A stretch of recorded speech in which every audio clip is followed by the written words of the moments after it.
Welcome to The Impact Effect, hosted by conscious leadership expert Tom Eddington, advisor to some of the world's most successful companies and CEOs, where each week we help executives, entrepreneurs, and organizers become more effective leaders while growing businesses that are making an impact in the world. And now, here's Tom. Welcome to the Impact Effect Network, where we discuss making business matter through conscious leadership. I'm Tom Eddington, and I'm delighted to welcome my guest, Gerrard Schmid, President and CEO of Diebold Nixdorf. Welcome, Gerrard. Hey, Tom. It's a real pleasure to be with you today. Thank you for having me. Well, it's an absolute pleasure, and I'm looking forward to our conversation. I'd love for you to just share a little bit with our guest, both the viewers and the listeners, about your background and how it is that you became the conscious leader that I recognize you as. Sure, Tom. Well, I'll start by saying, when you say I am a conscious leader, I'll very much say I'm a work in progress. So I wouldn't say I've reached any destination.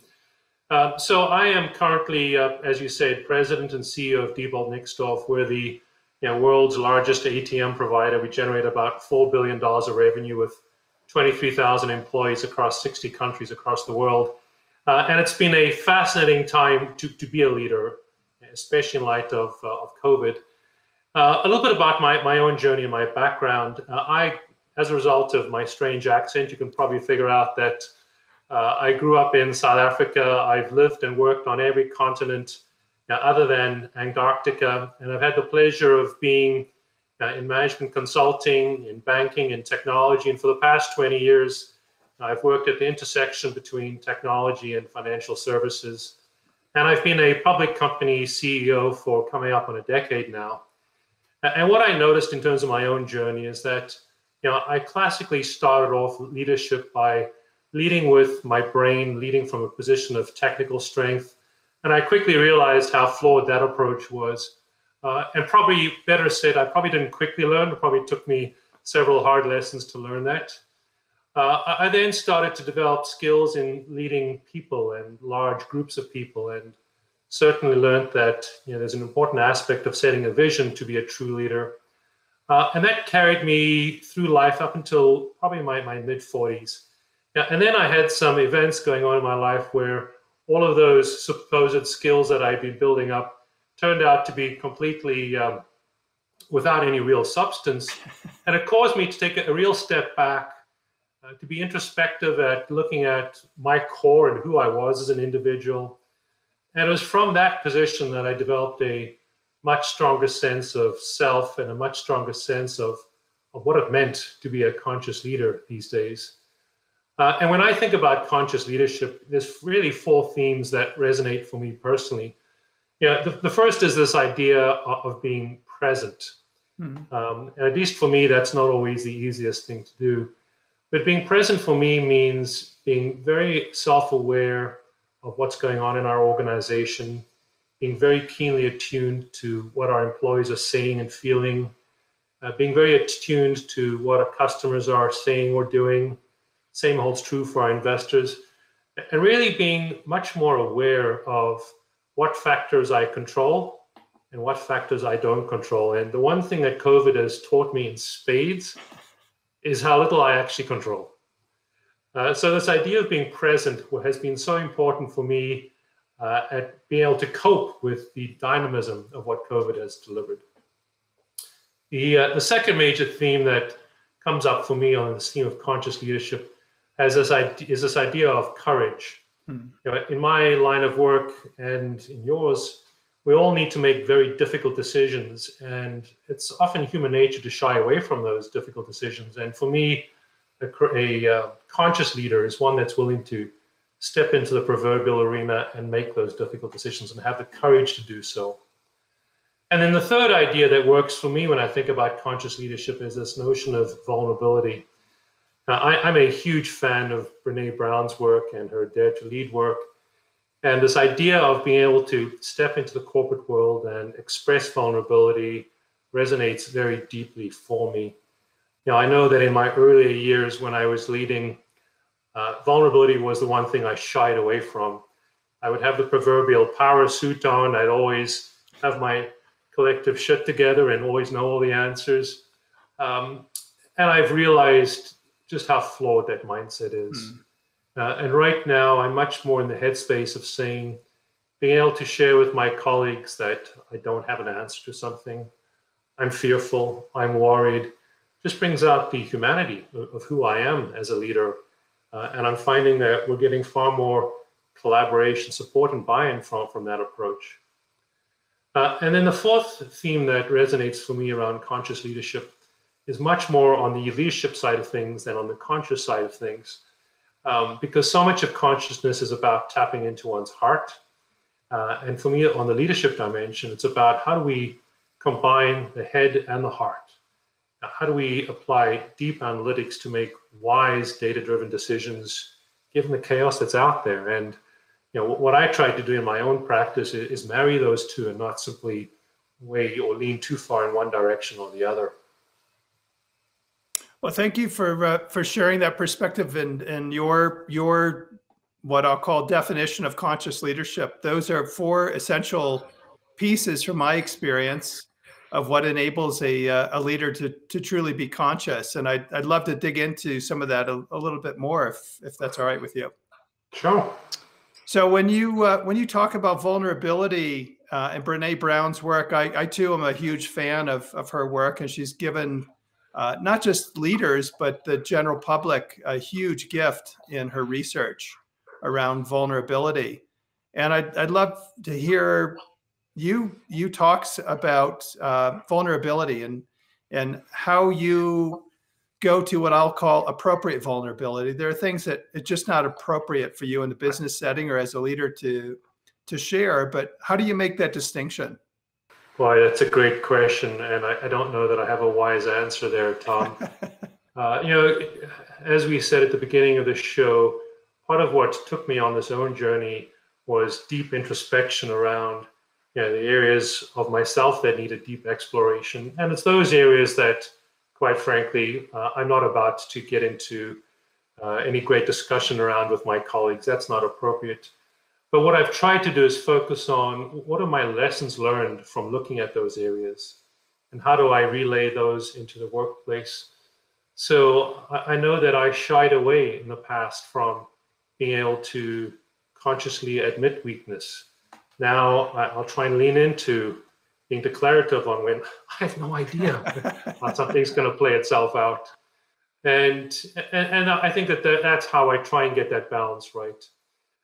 I'd say that I'm at a point right now where, because I have a visible leadership role, I need to visibly, I won't say over-rotate, but certainly lead from the front in that regard. So as an example, last August, I was with 100 of our top leaders in Spain for a semi-annual get-together.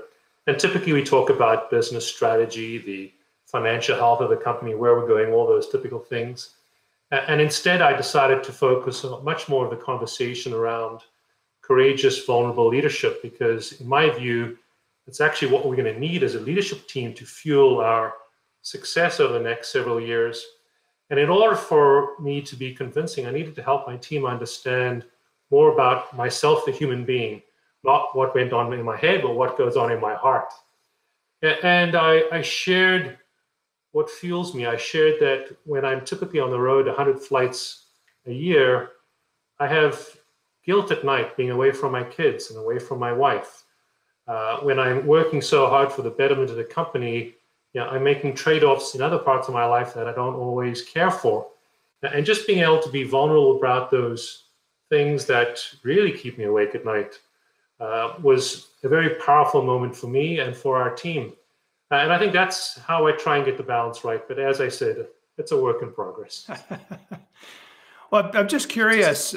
Many of the women leaders that I coach, we have a very different conversation around vulnerability than the men that I coach. And I'm just wondering, for you, with some of the women on your leadership team, what kind of conversations you have with them about vulnerability, and what distinctions, and where is it safe for them to be vulnerable and where is it not? And what do you do to help support them? Tom, the first thing I'll say is we haven't yet figured out gender diversity in our firm. as a deep engineering-based organization, we're way behind where we need to be. So I start there because when I talk about the sort of conversations that you just posed, there's far fewer of them than we'd like to have. So there's a real journey of work ahead for us. So I don't know that I have a particularly great insight there. I will say to you, I'm not noticing women or men shy away or lean into the conversation more than one or the other. I tend to find it to be more of an individual conversation. There are male colleagues of mine that thrive on this sort of conversation and are enjoying being challenged to consider being vulnerable. There are others from different nations often where it's a whole lot harder. So yeah, if you think about the workforce that I currently lead, I have about 5,000 people from North America, about 7,000 from South America, about 10,000 from Europe, and the balance from Asia. And I use these cultural stereotypes just to make a point, but when I was discussing vulnerability in Brené's work with my North American colleagues, a large percentage were, wow, this is kind of curious, let's learn more. When I spoke about it to my European colleagues, my German colleagues in particular wanted to see evidence, data, proof before they would contemplate leaning into it. And my Asian colleagues have such a historical bias towards hierarchical leadership that this idea of being vulnerable in front of their boss was a challenge for many of them. So I'd say that much more of our dialogue is how do we find the right words, the right language that allows us to thread this needle in a very, very diverse world where everyone's mindset around vulnerability is quite different. And we're even having to rethink the words we use from a corporate context. So as an example, my sector, like yours, is highly susceptible to cyber attacks and ransomware and things of that nature. And as we've historically been measuring the vulnerability of our networks, vulnerabilities are bad from a cybersecurity perspective. And even so we've started to say, well, hang on a sec, if vulnerability is bad from a cybersecurity perspective, how can it be good from a leadership perspective? And how do we find the right language that allows us to marry this together where people have a holistic sense of what we're trying to achieve? Well, thank you for sharing that. And I do appreciate the nuance and the differences across the various cultures. I've worked across the globe as well. And having that cultural awareness and cultural sensitivity is a critical piece. And I can genuinely appreciate the challenges you have in trying to figure out how to navigate the cultural differences and still have an effective a culture that supports where you're trying to take the organization. From where we were 3 years ago as an organization, we're doing some heavy lifting as we're restructuring and transforming the company. And when you're going on a journey like that, there's inherently going to be different forms of conflict in the organization. Conflict around, do we sustain product line A or not? Do we exit market B or not? And we needed, as a company, different tools on how to constructively deal with that conflict. And that's what we've tried to do with Brené's work, is to say, let's teach the organization how to rumble, i.e. to have courage at disagreeing with one another, but do so in a safe environment where people can vulnerably express different points of view. And it seems to be catching on as a phrase within the organization, but we still have a ways to go as we're practicing embedding us more further in the company. Yeah, well, I can certainly appreciate that. I wanted to shift the conversation a little bit. You talked about control and some of the challenges there, and I know we've talked in the past, and with my personal journey, I came to the realization that as human beings, we have 4 things we can control.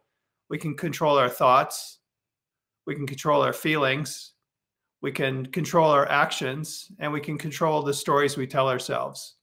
And I've yet to find anything else that we can control. We delude ourselves into thinking there are other things that we can control, but that's it. So when we're presented with the challenges of the not only the health risk of COVID-19, but the economic challenges, I can only imagine what that's like for you as the CEO and president, with all of the people who are looking to you to have the answers to figure out how do we control the environment? How do we control the situation? And how do you respond? There's a part of me, and it's a fairly big part of me, and it's a selfish part, so I do acknowledge that is somewhat grateful for COVID, not because of the devastation it's causing, but for the lessons that it's taught me. I was sitting in my office in the March-April timeframe when it felt like things were falling off the edge of a precipice. And I had no way of knowing where this was going. We saw revenues plummeting. We'll close this year down hundreds of millions of dollars of revenue, and I didn't know whether there was a bottom. And that's not a comfortable position when you're a public CEO and investors are expecting you to have these answers. And I came to the conclusion that the only thing that I could control was how I chose to show up for our employees. That was the only thing I could control. I couldn't control if customers were going to buy from us or people were going to get sick. So we chose to very consciously focus on that as our North Star as we worked through the deepest part of the crisis. We went and we set up an employee crisis reserve, not really knowing initially what we would do with that crisis reserve, but just knowing that employees were going to fall on hard times, especially in countries where government support was lacking. We went and paid extra bonuses. We put PPE in place for employees. We didn't lay off anyone as a result of COVID. Now, we took other very, very hard decisions, but we decided to show up for employees by limiting any elimination of employment.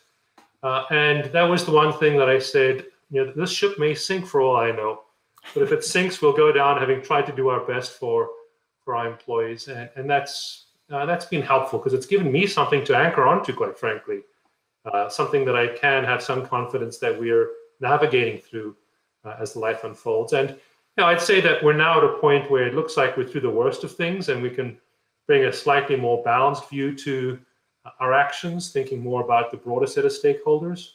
But that would, to your point, the biggest part of what I've been thinking about is just making sure that my actions are the things that I can control, and everything else is going to be what it's going to be. You're watching the Impact Effect Network. Who you are is how you lead. Conscious leadership is an intuitive, intentional process requiring an open heart, an open mind, and a committed desire to fully own how you show up in the world. If you're a CEO, a solopreneur, or a community leader, Tom Eddington's ebook helps you amplify your strengths, making you the best version of yourself. Download the ebook today and become a part of bringing conscious leadership to the planet. Well, I'm not surprised that you took the direction that you did. I'd love to hear how your various stakeholders responded to the choices you made and what you think both internally and externally the impact of that choice of focusing on the employees will have for the business. I think history will still be a determinant as to how the various stakeholders conclude their assessment of our journey. What I would say is our voluntary attrition is extremely low. Some of that may be due to our actions. Some of it may just be due to fear for people looking for employment elsewhere. But we have seen a very strong rallying of engagement within the firm as people have seen us take actions that other firms haven't necessarily taken. As relates to investors, we were very fortunate that we took a series of actions in 2018 and 2019 that positioned us well to face COVID. So even though our revenues will be down several hundred millions of dollars, our operating profits will actually grow over last year. So investors so far are recognizing that and are recognizing that we're going to be resilient. How do the different stakeholders get impacted as a result of these actions we took around focusing first on our employee base? I would say, Tom, that we still have a long way ahead of us as a result of COVID, right? There's no doubt in my mind that the world is on at least a 2-year rebound before economic activity returns to pre-COVID levels. Still a lot of uncertainty, but I would say that what we are noticing is a heightened sense of resiliency and belief from our employee base that we will work our way through this. And that's been helpful, right? Because there's so much fear out there on topics over which we have very little influence. So the best we can try and do is help our colleagues feel as safe as they can be through providing them with economic employment and making sure we're very, very thoughtful around how we help them return to office, because that's been the other area that's been quite interesting for us. We moved 11,000 people to a work from home environment in about 4 days, and we're having a whole lot of a harder time getting people to come back. So that's very much our focus right now on how do we help people feel safe, but also help them be very much aware of the critical mental health importance of connecting with one another in face-to-face as best we can until there's further lockdowns that might change that. And how are you managing the different governments and how the various governments around the world are responding to COVID? And I can only imagine. I would say our HR team has done just a fabulous job of trying to navigate that, because on one hand, you've got superb programs like you have in Germany, where even if employees have to be furloughed, there's government top-ups that minimize the impact on individual citizens. By contrast, in Brazil, there's almost nothing. So it's been probably one of the hardest parts, is working through the matrix of what we have to do country by country. But we've just had a very, very passionate team roll up their sleeves and dig into that one. So we're at a point where we think we have it figured out until people change the rules again. And that's part of the trick, right? We're living in this highly adaptive society where we're not quite sure what stability might look like on that front. Well, I can certainly appreciate that. And I'd like to tie it back to some of our the beginnings of this conversation around your acknowledging, as do I, that being a conscious leader is a journey. There is no destination, and the importance of presence and the importance of self-awareness. And I'd love for you, if you're okay with it, just to share a bit more about the work you've done and how it is that you've prepared yourself to be the leader that you are in the environment we're currently working in. Sure, Tom. For me, it started with a lot of very, very deep introspection, really holding up a mirror at all aspects of my life. Some parts that I was quite happy to hold the mirror up to, and a lot of other areas where I was a lot less happy with what I saw, and really sitting in that discomfort. That was important for me, sitting in the discomfort of introspection. That then evolved to much more of a contemplative practice, where I've been very conscious about building quiet time into my life. So if you're trying to get a meeting with me on a Monday, you typically won't be able to, because I block that as a think day for me to be much more reflective on longer term matters that I typically wouldn't get to if I didn't change my behaviors. And I've also built in a meditative practice that helps me continue to practice trying to slow down and be present. And I'd say that for me, that's probably where most of my work still lies, is learning to be more present more often rather than only periodically so. But yeah, that's pretty much how I've been approaching it in the journey that I've been on so far. Well, thank you for sharing that. I mean, I encourage all the leaders I work with to develop and adopt a contemplative practice, whatever that might look like for them, whether it's time in nature or meditation or prayer or writing poetry or whatever works for them. But having a contemplative practice that allows them to go inward and continue to do the excavation work that's necessary. That the deep excavation work that's typically necessary. And what do you do with the leaders that report to you in terms of helping them develop the self-awareness and the sense of presence and the things that are essential for their ability to be effective?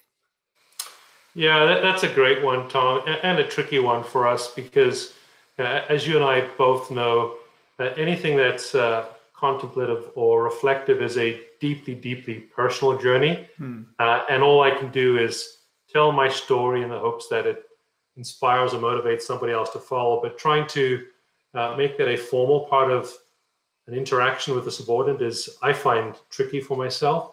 What I've instead tried to do, and I referenced this earlier, is how do we build in organizational practices that begin the process of helping people think that way. So if you're thinking about an effective organizational rumble, you're thinking about two things. How do you build courage in leaders, and how do you build vulnerability? And my hope is that by using those words more and more frequently, my direct reports and their direct reports start to ask themselves what might be holding them back. There's always tricky things that require difficult decisions to be made. And part of what we're trying to do in our organization is build some muscle around this notion of courage, where we're encouraging our teams to face the difficult decisions, because usually in our view, the most difficult ones are the ones that drive breakthrough outcomes. It allows us to allocate capital more efficiently. It allows us to be wise on which markets we want to be in or which products we want to be in. But it's not always easy, because inertia in history tends to have people want to shy away from those difficult choices, right? And usually difficult choices also impact people. But I think that if we show up as conscious leaders, you can still make difficult decisions, but with empathy. And how do you help people understand what you mean when you say courage? What's the translation, not just of the literal translation of the word, but how do you translate that, your ideas of it culturally across the national and geographic boundaries as well as organizational boundaries? Well, we focus on this idea that every one of our leaders has great ideas, great opinions, and they bring a different voice to the table. So what we're trying to encourage all of them to do is to have a voice, to make sure that their perspective on a given problem is shared appropriately in a manner that ensures that their voice is heard. That's for us ultimately what courage comes down to, is making sure that you're standing up for your belief system relative to some other strong personalities that might be out there. And what specifically do you do to make it safe for people to share their beliefs, their ideas, their suggestions or recommendations for the organization? I try hard to be very, very balanced in my reactions, Tom, and be open-minded to all ideas, even if some ideas may be better than other ideas. So I start by trying to be balanced and open-minded. The other thing I try and do is take the lead by surfacing difficult topics. So as an example, we have a management team meeting every 2 weeks amongst all of my direct reports, and we have a structured agenda. But for every agenda, as an addendum to it, we have what we call the messy topic.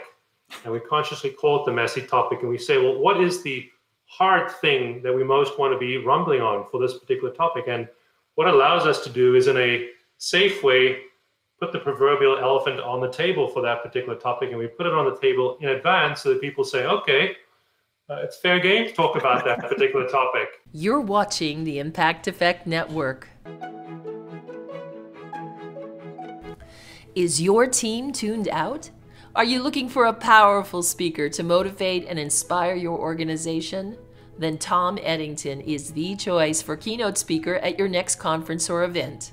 Tom is one of the most sought-after business advisors and coaches in Silicon Valley. For over 2 decades, Tom has advised world-renowned CEOs and executives on how to catapult their organization's success, including Hewlett-Packard, NBNA Corporation, and Royal Dutch Shell. In his dynamic keynotes, Tom offers fresh new paradigms on how to create healthier, happier, and more purposeful workplaces while navigating change and generating higher degrees of success for organizations. For information on booking Tom at your next event, contact eddingtonadvisory.com. Well, it's such a conscious act to be willing to take those hard, messy topics and create a safe space to have them explored. Yeah, and it's so important for our leadership group to be able to deal with complex topics, right? And we all deal with them in our personal lives and our business lives, that we're trying to find those small mechanisms that just allow us to make it more human and easy to deal with. but there's still work to be done. It's a journey. Yeah. As with all this entire journey, it's a journey. Well, I'd love to just have you share with our viewers and our listeners, what are the one or two things you'd like them to take away from this interview and our time together today? I think what I would encourage people to take away is to pay real attention to the things they ultimately control and gear their actions around what they actually control. Secondly, I would just simply say, when I think about conscious leadership, it comes down to courage and vulnerability in all aspects of what that means. And, for me, it's come down to how do I continue to build contemplative practices in my own life that allow me to continue to do my own work around both those topics. But anyway, it's been an absolute pleasure speaking to you, and I look forward to advancing our conversations beyond this as well. Well, thank you. And for folks wanting to reach out and get in touch with you, what's the best way for them to contact you? I'm readily available on LinkedIn, Tom, so happy to speak to anyone who's interested in digging further into these topics. All right. Well, thank you, Gerrard. It's been a pleasure. You're watching the Impact Effect Network. Thank you for joining Tom Eddington on the Impact Effect. Visit impacteffectnetwork.com to connect with Tom and discover additional episodes featuring today's top leaders making a global impact through conscious leadership in the world today.